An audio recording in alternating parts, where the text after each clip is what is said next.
السلام عليكم ورحمة الله تعالى وبركاته. مرحبا بكم في فيديو جديد وشوات جديدة من شوات مجدولين.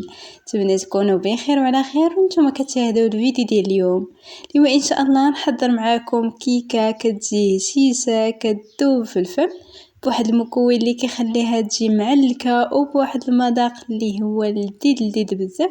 كنتمنى فعلا تجربوا هذه الوصفه وانا متاكده ان شاء الله اذا جربتوها غتنال الاعجاب ديالكم. وما نطولش عليكم نخليكم دابا مع المقادير وطريقه التحضير وفرجه ممتعه. نبداو بسم الله على بركة الله بالمقادير وطريقة التحضير في نفس الوقت. في إناء غنوضع 4 ديال الحبات ديال البيض اللي يكونوا بدرجة حرارة المطبخ، يعني نكونوا مخرجينهم من الثلاجة واحد الساعة قبل. دائما ملي تبغيو تستعملوا البيض في الكيك فمن الافضل يكون بدرجه حراره المطبخ باش هكا ينجح معكم الكيك. غنضيف عليه كاس الا ربع من سكر سنيده اي سكر حبيبات، ودائما السكر كيبقى على حسب الذوق. كنحرك المكونات ديالي مزيان مع بعضياتهم حتى كيبداو يذوبوا ليا الحبيبات ديال السكر في البيض. من بعد غنضيف نصف كاس من الزيت النباتي وغنرجع نخلط مزيان حتى كينسجم ليا الزيت مع باقي المكونات وما كيبقاش معزول بوحدو. من بعد غنضيف علبه من الياغورت. بالنسبه للياغورت انا استعملته بنكهه الموز لان الطعم ديالو كيجي رائع جدا، وكتجينا الكيك ديالنا فيها واحد البنه وواحد اللذه خاصه. وتقدروا هاد العلبه ديال الياغورت تعوضوها بكاس ديال الحليب، فراه كيبقى لكم الاختيار كما كتشوفوا معايا. من بعد ما خلطت المكونات ديالي وندمجو غنبدا الان في اضافه النواشف.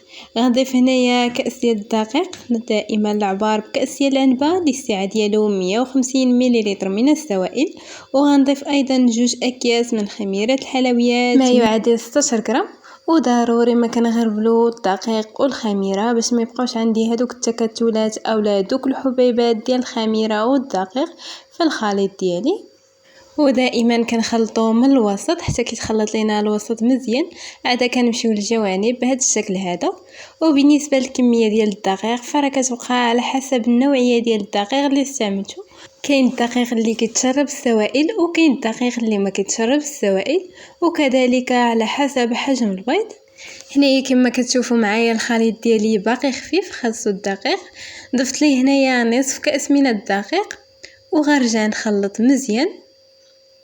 بالنسبه لهذا الخليط كامل خدا ليا كاس ونصف من الدقيق. ودائما ما تضيفوش الكميه كامله اللي عطيتكم دفعه واحده، بقاو تضيفوا بشويه بشويه حتى كتحصلوا على القوام المطلوب. هذا هو القوام ديال الخليط كيفاش خصنا نتحصلوا عليه. ملي كنكتبوا رقم 8 على الوجه ديال الخليط ما كيختفاش حتى كنكملوا الكتابه ديالو. هنايا ما زربتش لكم مقطع باش تشوفوا القوام كيفاش خاصو يكون بهذا القوام هذا. صافي دابا غناخذ مول اللي سبق ليا دهنته بشويه ديال الزبده وغنفرغ فيه الخليط ديالي. غنوضع غير نصف كميه ديال الخليط، ما كنوضعوش الخليط ديالنا كامل بهذا الشكل هذا. صافي وغندخلوه للفرن اللي يكون مسخن مزيان من قبل على 180 درجه، وما كنخليوش حتى كيتحمر مزيان، غير كينشف لينا من الوجه ديالو صافي وكنخرجوه لاننا مازال غنرجعوه للفرن. هنايا عندي مربى الفريز، وتقدروا اخواتي ديروا اي مربى متوفر عندكم. بالنسبه للمربى كنخرجوه من قبل من الثلاجه وكنحركوه مزيان باش القوام ديالو يولي كريمي. صافي وكنوضعوا الطبقه في الوسط بهذا الشكل هذا، ما كنوصلوش الجوانب باش ما يخرجش لينا ويتحرق، كنديرو غير في الوسط بهذه الطريقه هذه. وبالنسبه للكميه فراه كتبقى لكم على حسب الرغبه ديالكم. دابا غناخذ نصف الكميه ديال الخليط اللي تبقى ليا وغنبدا نوضعه بهذه الطريقه هذه. كنبدا من الجوانب باش كنضمن ان المربى كامل يتغطى بالخليط بهذا الشكل هذا، ومن بعد كنغطيها كامله. كما لاحظتوا معايا الكيكه مكوناتها اقتصاديه في متناول الجميع، وطريقه التحضير ديالها سهله وبسيطه، والنتيجه في الاخير كتجي رائعه جدا. كتجي هشيشه خفيفه بزاف كتذوب ذوبان في الفم.